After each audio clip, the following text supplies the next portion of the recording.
A lot of us like to eat orange juice. Wait, a lot of us like to drink orange juice. And understandably so. It's refreshing, it's crisp, it's the perfect wake-up beverage. Or any time of the day for that matter.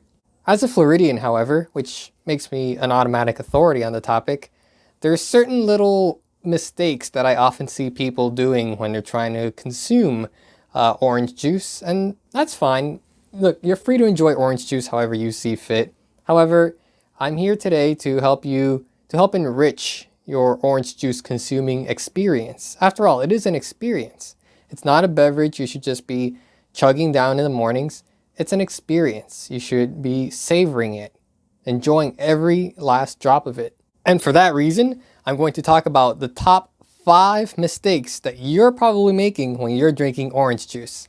Let's get started. And yes, I'm aware that this is a little bit different from what I normally do, but consider this video a token of my goodwill.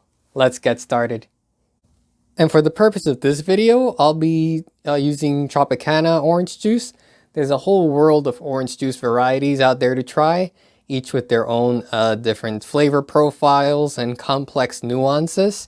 And there's just far too many to get into in this video, but I'll just be giving you a general overview. So mistake number 1 is going in blindly to your grocery store and not knowing what kind of orange juice to select. They're not all the same. Each of them has many different little flavor notes and little quirks, and you're really going to want to become familiar with them. The first thing I want you to pay attention to is this word homestyle here on top, and that's just telling you what kind of flavor profiles you can expect. It's going to be more reminiscent of a smaller scale operation, or what you could expect if you were to buy this juice from a mom and pop type of store. It's definitely not indicating that it was necessarily made at home. You know, I don't think Tropicana has a bunch of people working out of their houses making orange juice for them. It's just telling you what kind of flavors you can expect from this bottle.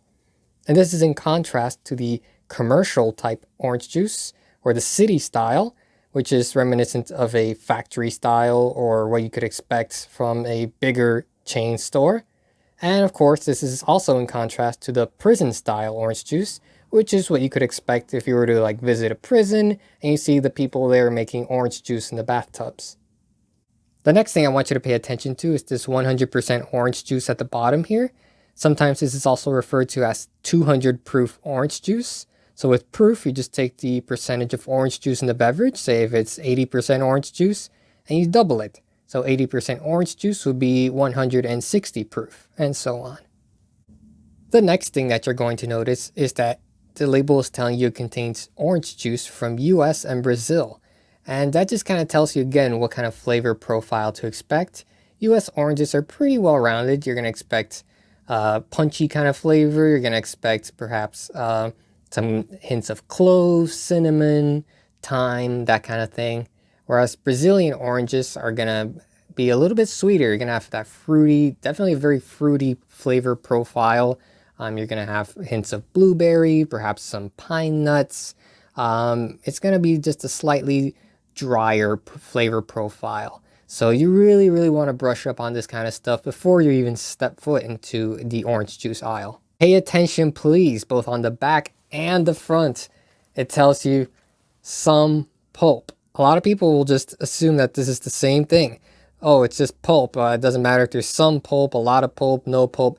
It matters. You can't drink orange juice with pulp floating around in there. It's just going to destroy the flavor profile. I'm going to teach you how to deal with that kind of stuff in just a moment, okay? Just bear with me. So now that we've spent a little bit of time reviewing the labels and you have a little bit of an understanding of what things you should be looking for in your orange juice labels, let's jump into the next common mistake. Mistake number 2. Mistake number 2, not having the right drinkware to consume orange juice. How many of us just reach into our kitchen cabinets first thing in the morning and pull out the first container that we see like a bunch of barbarians? No, you can't just grab a mug and plop it down on the counter and expect it to work. You're completely destroying the delicate and subtle flavors of the juice. And it's fine if you want to pour it into a mug like the one on the right to let the juice breathe a little bit, but you can't just drink it right out of the cup like that. It's barbaric. No, no, no. Instead, what you want is a nice long stem glass. Sometimes this is called a wine glass, but you can use it for anything. And I'm telling you here that this is the perfect vessel to hold your succulent orange juice. Let me explain why. The vessel on the left has numerous advantages to the vessel on the right. For starters, it has that long stem at the bottom. This is critical because it keeps the hand further away from the juice and helps to keep the juice cooler longer and will not interfere with the delicate volatile compounds that are so essential in the enjoyment of the orange juice. The second thing you'll notice is the shape of the vessels themselves. The one on the left is shaped more like a funnel, whereas the one on the right is more straight up and down along the walls. This is critical because the funnel shape will help to bring that bouquet of delicious, piney, those savory notes right into your oropharynx. You're not getting that experience if you're using the vessel on the right. Now you may be wondering, what's the correct way to hold an orange juice glass? Some people will say, oh, hold it like this. Others will say, no, go like this, this is the entrepreneurial way to hold it. And of course, some barbarians will hold it like this. The correct way, 2 fingers. You want to minimize the amount of contact with the vessel. 2 fingers, that's all you need. I'm just going to get a little bit closer in here. So 2 fingers, your index finger and your thumb, that's all you need. This will give you a full 360 range of motion and will give you the perfect orange juice consuming experience. Trust me on this. This leads me directly into mistake number 3, the pouring technique. Let's watch. How many of us have seen or even guilty of this? We plop our glass down on the kitchen counter in the morning, we bust out the orange juice and then gluck, gluck, gluck, gluck, gluck, gluck, gluck, gluck, gluck, gluck, gluck, like a bunch of heathens. What you want to do is tilt the glass, 45-degree angle. If you're not sure what 45 degrees looks like, here, this is 90, then you just cut it in half. So about 45 degrees right there. Okay, now it's maybe one of you can measure at home and let me know if I'm doing it right. Then you're going to just start pouring the juice against the glass like this. Slowly, slowly, slowly. Bring it up until you're getting closer to 0 degrees. And boom. That's it. That's the perfect orange juice pour. Now you might be thinking, oh boy, I got a whole glass of orange juice. Bottoms up. That takes us to mistake number 4. You gotta let the orange juice air out. Whether you choose to do it in a full-size decanter or in the glass itself like I just did, you gotta let the orange juice sit at least 20 to 30 minutes. You might think, what? Who has time for that in the morning? But you know what? If you're committed to really drinking orange juice the proper way, you'll make time. So yes, mistake number 4 comes from impatience. You have to let the orange juice sit for 20 to 30 minutes. That'll bring it up to room temperature and release those wonderful, fragrant esters and volatile compounds that are going to greet your nose and your oropharynx when you take that first sip. Now, a lot of you are going to say, where's the science behind all these? Where are your facts? Where are you getting this stuff from? Are you just making it up as you go along? But while we're waiting for this orange juice to come to room temperature, let me show you why it's so important, first of all, to pour it correctly, and then to bring it up to room temperature. So let me just explain why I'm doing what I'm doing here. It's really quite simple mathematics, really. So you can see here on the left, I drew a picture of orange juice being poured from a bottle or a decanter into a glass at a roughly 45-degree angle. Really, I drew it a little bit less than that, but you get the idea. On the right here, I blew up the picture just to explain what's going on. If you notice, what we have inside the glass is a right triangle. A being the stream of orange juice from the decanter into the glass. B being caused by the ricochet of the juice flowing from the angle of the wall towards the opposite side of the glass.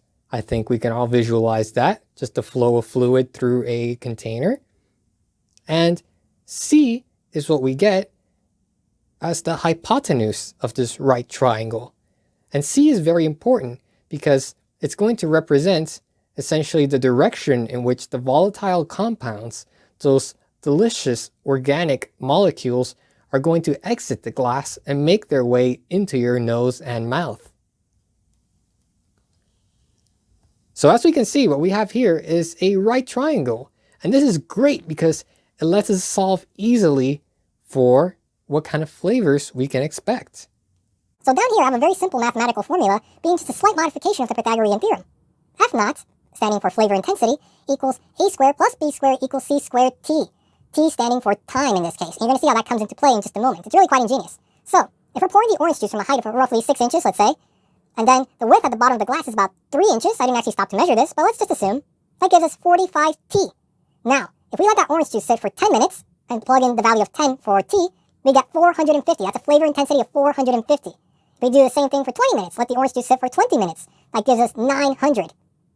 So as you can see with this formula, the greater the value of t, the higher the intensity of the flavors becomes. However, this is an oversimplification, and we're not going to factor in other variables such as fermentation, which would occur eventually, as well as putrefaction and decomposition.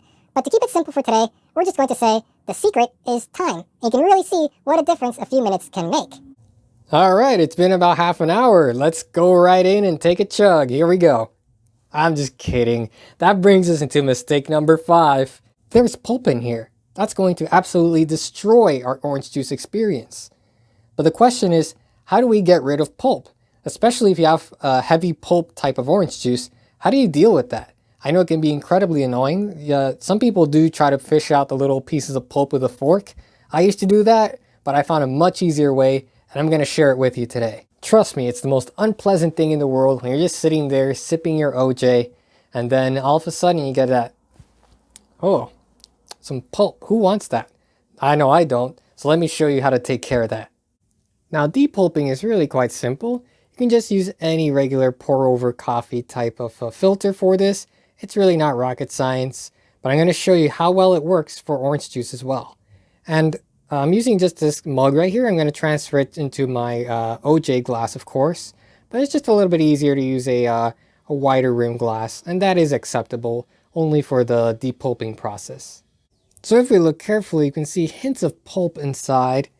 And obviously that's going to be incredibly unpleasant to drink. So I'm just going to go ahead and pour this into the funnel right here.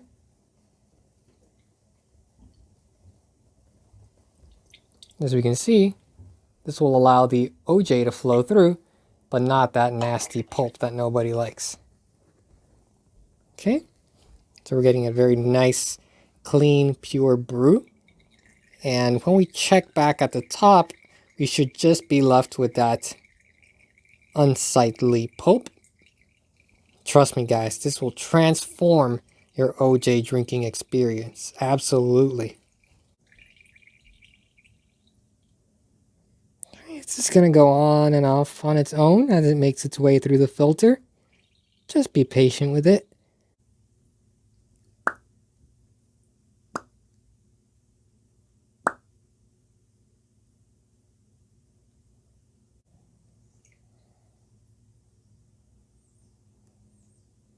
Okay, it's been roughly 2.5 hours, and what we have now is a nice, pure orange juice.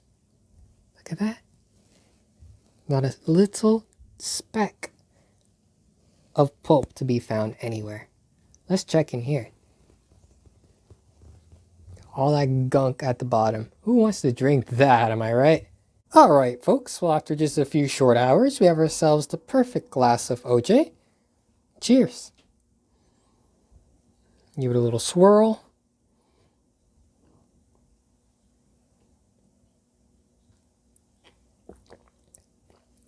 Wow. That's rich, getting some cloves, some cinnamon, a little cumin in the background, no question.